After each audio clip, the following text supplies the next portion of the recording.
Connaissez-vous la bonotte de Noirmoutier? Cette jolie petite pomme de terre est connue pour son goût sucré évoquant la châtaigne. On l'a goûtée et adorée simplement cuite à l'eau bouillante, assaisonnée de sel, huile d'olive ou beurre de micelle. D'où vient-elle?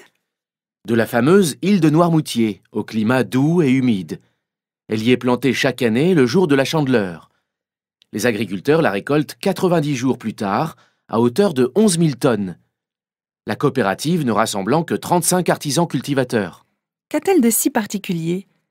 Tout d'abord, sa rareté, ce qui explique son prix. La barquette de 1,5 kg coûte 5,95 € cette année.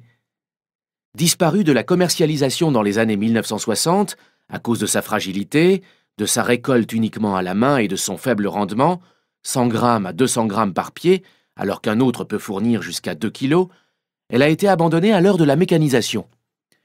Puis, les adhérents de la coopérative de Lille lui ont redonné naissance à l'issue d'une collaboration avec l'INRA de Brest, à partir de semences conservées par des collectionneurs de plantes oubliées.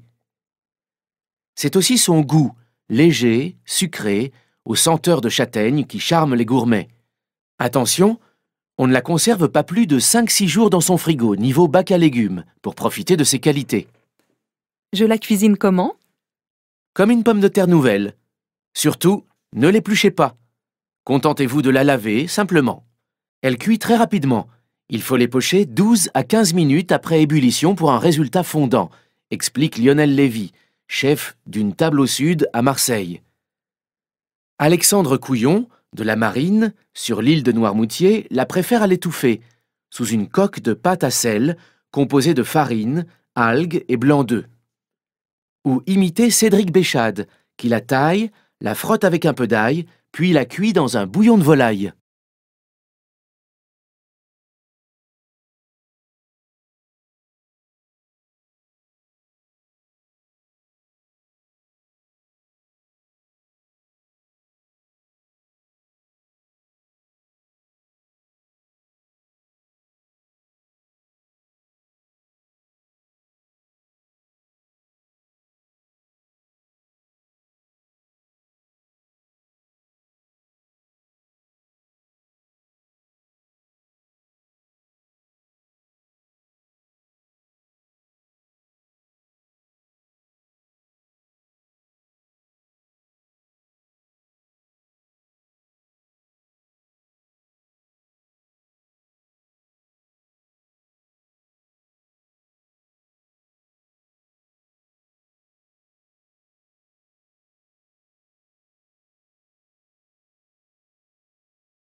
Le CNCS est la première structure de conservation en France comme à l'étranger à être entièrement consacrée aux costumes et décors de scène. Le CNCS est un musée de France ayant pour mission la conservation, l'étude et la valorisation d'un ensemble patrimonial de 9000 costumes de théâtre, d'opéra et de ballet et de plusieurs éléments de machinerie ou décors de scène. Le CNCS, situé à Moulins, occupe une partie du quartier Villars, ancien quartier de cavalerie datant de la fin du XVIIIe siècle, classé monument historique. Avec ses excellents chiffres de fréquentation, le Centre national du costume de scène figure dans le top 10 des musées implantés en province. Placé en 8e position, avec ses 80 288 visiteurs en 2011, le CNCS se situe juste derrière de grandes structures, comme le château de Fontainebleau ou l'Historial de la Vendée. Il est cité dans le Journal des Arts de cette semaine comme un exemple de décentralisation des collections et de réhabilitation d'un bâtiment historique particulièrement réussi, preuve qu'un fonds exceptionnel très ciblé, accessible aux chercheurs et présenté dans le cadre d'une programmation dynamique peut faire beaucoup pour une ville. Au niveau national, le Centre national du costume de scène se situe à la 60e place sur 303 musées en lice. Une forte progression dont se félicite Delphine Pinaza, directrice depuis le 1er août 2011. C'est avec beaucoup de fierté que le CNCS accueille les bons résultats de son classement en 60e position dans le palmarès 2012 des musées. En une année, le CNCS a gagné 24 places, passant de la 84e place en 2011 à la 60e place en 2012 sur les 303 musées inscrits au palmarès.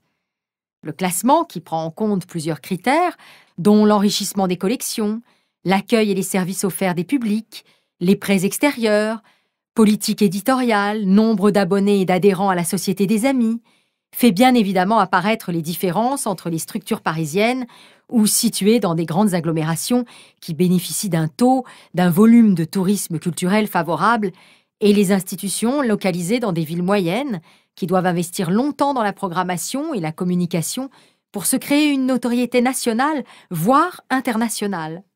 Des encouragements pour le futur et le dynamisme du CNCS.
carte bancaire, porte-monnaie électronique, carte de fidélité, carte d'assuré social, badge d'accès permettant d'entrer et de circuler dans certaines entreprises, carte téléphonique, carte de parking, passe électronique en tout genre, carte d'identité, passeport biométrique, etc. La carte à puce est l'une des inventions qui ont tellement changé nos vies qu'on imagine mal aujourd'hui pouvoir s'en passer. Son inventeur, Roland Moreno, homme à la créativité débordante, vient de s'éteindre. Portrait par Jérôme Colombin. Avec ses grosses lunettes sur sa bouille ronde, posant pour les photographes avec un fer à souder ou une carte à puce à la main, Roland Moreno était l'archétype du géotrouve-tout à la française. Électronicien autodidacte, ancien garçon de course, reporter, employé de bureau, il bricole dans sa jeunesse toutes sortes de gadgets bizarres, par exemple une machine à tirer à pile ou face, ou une calculatrice qui se trompe dans les calculs. Plus tard, il inventera aussi le radoteur, un logiciel à créer des mots. En 1990, il écrit le livre La théorie du bordel ambiant, un recueil de pensées philosophico-humoristiques qui sera suivi en 2011 de La victoire du bordel ambiant. Mais c'est la carte à puce qui fait sa fortune. Il en dépose le brevet en 1974. Et même si cette invention lui a été quelquefois contestée, il en a toujours conservé officiellement la paternité. Cependant, si on l'avait écouté, à l'époque, ce ne sont pas des cartes en plastique qui nous serviraient aujourd'hui à régler nos achats, mais des bagues électroniques. C'est ainsi que Roland Moreno voyait l'utilisation de ce petit circuit électronique miniaturisé. Très vite, en tout cas, le concept s'est étendu à tous les dispositifs nécessitant un cryptage fort. Carte Sésame Vital pour la santé, décodeur télé, carte SIM des téléphones portables, badge et autres cartes d'identité. Moreno va surfer sur la vague de la carte à puce pendant 20 ans à travers sa société Innovatron, jusqu'à ce que le brevet tombe dans le domaine public en 1994. Mais ensuite, il profite du dérivé de la carte à puce, la carte sans contact, que l'on trouve notamment dans le pass Navigo utilisé dans les transports parisiens. L'histoire de la carte à puce est indissociable de l'épisode Serge Humpiche en 2000. Cet informaticien français montre que l'on peut fabriquer de fausses cartes bancaires qui fonctionnent partout, les fameuses Yes Cards. Le groupement des cartes bancaires panique et fait passer Humpiche pour un malfaiteur. Quant à Moreno, il affirme de son côté que la sécurité de base de la carte à puce est intacte. Il offre même 1 million de francs à qui parviendra à craquer réellement l'algorithme de son invention. À ce jour, personne n'y est parvenu.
Connaissez-vous la bonnotte de Noirmoutier?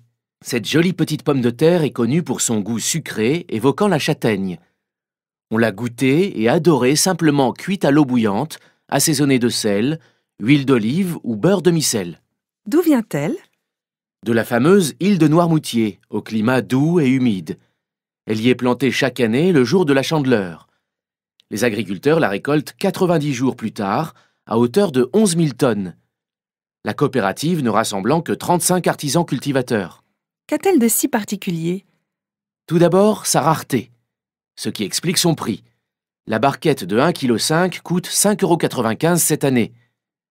Disparue de la commercialisation dans les années 1960, à cause de sa fragilité, de sa récolte uniquement à la main et de son faible rendement, 100 grammes à 200 grammes par pied, alors qu'un autre peut fournir jusqu'à 2 kg, elle a été abandonnée à l'heure de la mécanisation.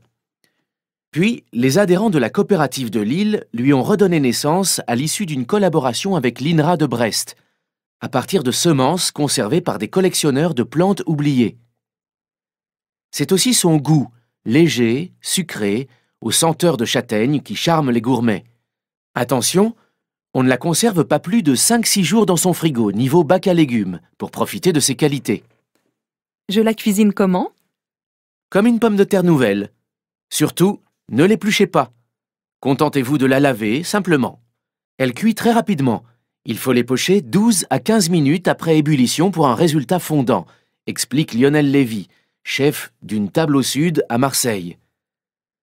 Alexandre Couillon, de la Marine, sur l'île de Noirmoutier, la préfère à l'étouffer, sous une coque de pâte à sel composée de farine, algues et blanc d'œuf. Ou imiter Cédric Béchade, qui la taille, la frotte avec un peu d'ail, puis la cuit dans un bouillon de volaille.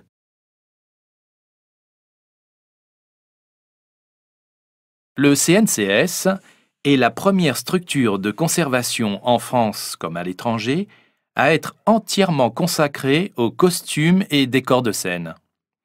Le CNCS est un musée de France ayant pour mission la conservation, l'étude et la valorisation d'un ensemble patrimonial de 9000 costumes de théâtre, d'opéra et de ballet et de plusieurs éléments de machinerie ou décors de scène.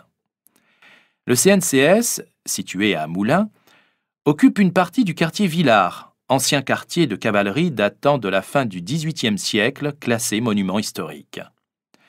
Avec ses excellents chiffres de fréquentation, le Centre national du costume de scène figure dans le top 10 des musées implantés en province. Placé en 8e position, avec ses 80 288 visiteurs en 2011, le CNCS se situe juste derrière de grandes structures, comme le château de Fontainebleau ou l'Historial de la Vendée. Il est cité dans le Journal des Arts de cette semaine comme un exemple de décentralisation des collections et de réhabilitation d'un bâtiment historique particulièrement réussi, preuve qu'un fonds exceptionnel très ciblé, accessible aux chercheurs et présenté dans le cadre d'une programmation dynamique, peut faire beaucoup pour une ville. Au niveau national, le Centre national du costume de scène se situe à la 60e place sur 303 musées en lice. Une forte progression dont se félicite Delphine Pinaza, directrice depuis le 1er août 2011. C'est avec beaucoup de fierté que le CNCS accueille les bons résultats de son classement en 60e position dans le palmarès 2012 des musées. En une année, le CNCS a gagné 24 places, passant de la 84e place en 2011 à la 60e place en 2012 sur les 303 musées inscrits au palmarès. Le classement, qui prend en compte plusieurs critères, dont l'enrichissement des collections, l'accueil et les services offerts des publics, les prêts extérieurs, politique éditoriale, nombre d'abonnés et d'adhérents à la Société des Amis, fait bien évidemment apparaître les différences entre les structures parisiennes ou situées dans des grandes agglomérations qui bénéficient d'un taux, d'un volume de tourisme culturel favorable et les institutions localisées dans des villes moyennes qui doivent investir longtemps dans la programmation et la communication pour se créer une notoriété nationale, voire internationale. Des encouragements pour le futur et le dynamisme du CNCS. Carte bancaire, porte-monnaie électronique, carte de fidélité, carte d'assuré social, badge d'accès permettant d'entrer et de circuler dans certaines entreprises, carte téléphonique, carte de parking, passe électronique en tout genre, carte d'identité, passeport biométrique, etc. La carte à puce est l'une des inventions qui ont tellement changé nos vies qu'on imagine mal aujourd'hui pouvoir s'en passer. Son inventeur, Roland Moreno, homme à la créativité débordante, vient de s'éteindre. Portrait par Jérôme Colombin. Avec ses grosses lunettes sur sa bouille ronde, posant pour les photographes avec un fer à souder ou une carte à puce à la main, Roland Moreno était l'archétype du géotrouve-tout à la française. Électronicien autodidacte, ancien garçon de course, reporter, employé de bureau, il bricole dans sa jeunesse toutes sortes de gadgets bizarres, par exemple une machine à tirer à pile ou face, ou une calculatrice qui se trompe dans les calculs. Plus tard, il inventera aussi le radoteur, un logiciel à créer des mots. En 1990, il écrit le livre La théorie du bordel ambiant, un recueil de pensées philosophico-humoristiques qui sera suivi en 2011 de La victoire du bordel ambiant. Mais c'est la carte à puce qui fait sa fortune. Il en dépose le brevet en 1974, et même si cette invention lui a été quelquefois contestée, il en a toujours conservé officiellement la paternité. Cependant, si on l'avait écouté, à l'époque, ce ne sont pas des cartes en plastique qui nous serviraient aujourd'hui à régler nos achats, mais des bagues électroniques. C'est ainsi que Roland Moreno voyait l'utilisation de ce petit circuit électronique miniaturisé. Très vite, en tout cas, le concept s'est étendu à tous les dispositifs nécessitant un cryptage fort, carte Sésame Vital pour la santé, décodeur télé, carte SIM des téléphones portables, badge et autres cartes d'identité. Moreno va surfer sur la vague de la carte à puce pendant 20 ans à travers sa société Innovatron, jusqu'à ce que le brevet tombe dans le domaine public en 1994. Mais ensuite, il profite du dérivé de la carte à puce, la carte sans contact, que l'on trouve notamment dans le pass Navigo utilisé dans les transports parisiens. L'histoire de la carte à puce est indissociable de l'épisode Serge Humpiche en 2000. Cet informaticien français montre que l'on peut fabriquer de fausses cartes bancaires qui fonctionnent partout, les fameuses Yes Cards. Le groupement des cartes bancaires panique et fait passer Humpiche pour un malfaiteur. Quant à Moreno, il affirme de son côté que la sécurité de base de la carte à puce est intacte. Il offre même 1 million de francs à qui parviendra à craquer réellement l'algorithme de son invention. À ce jour, personne n'y est parvenu.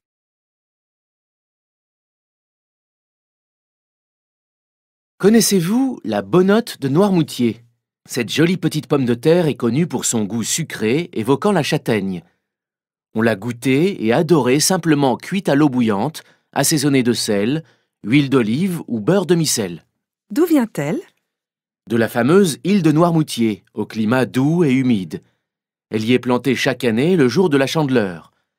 Les agriculteurs la récoltent 90 jours plus tard, à hauteur de 11 000 tonnes. La coopérative ne rassemblant que 35 artisans cultivateurs. Qu'a-t-elle de si particulier? Tout d'abord, sa rareté, ce qui explique son prix. La barquette de 1,5 kg coûte 5,95 € cette année. Disparue de la commercialisation dans les années 1960, à cause de sa fragilité, de sa récolte uniquement à la main et de son faible rendement, 100 grammes à 200 grammes par pied, alors qu'un autre peut fournir jusqu'à 2 kg, elle a été abandonnée à l'heure de la mécanisation. Puis, les adhérents de la coopérative de Lille lui ont redonné naissance à l'issue d'une collaboration avec l'INRA de Brest, à partir de semences conservées par des collectionneurs de plantes oubliées. C'est aussi son goût, léger, sucré, aux senteurs de châtaigne qui charment les gourmets. Attention, on ne la conserve pas plus de 5-6 jours dans son frigo, niveau bac à légumes, pour profiter de ses qualités. Je la cuisine comment? Comme une pomme de terre nouvelle. Surtout, ne l'épluchez pas. Contentez-vous de la laver, simplement. Elle cuit très rapidement. Il faut les pocher 12 à 15 minutes après ébullition pour un résultat fondant, explique Lionel Lévy, chef d'une table au sud à Marseille. Alexandre Couillon, de la Marine, sur l'île de Noirmoutier, la préfère à l'étouffer, sous une coque de pâte à sel composée de farine, algues et blanc d'œuf. Ou imiter Cédric Béchade, qui la taille, la frotte avec un peu d'ail, puis la cuit dans un bouillon de volaille.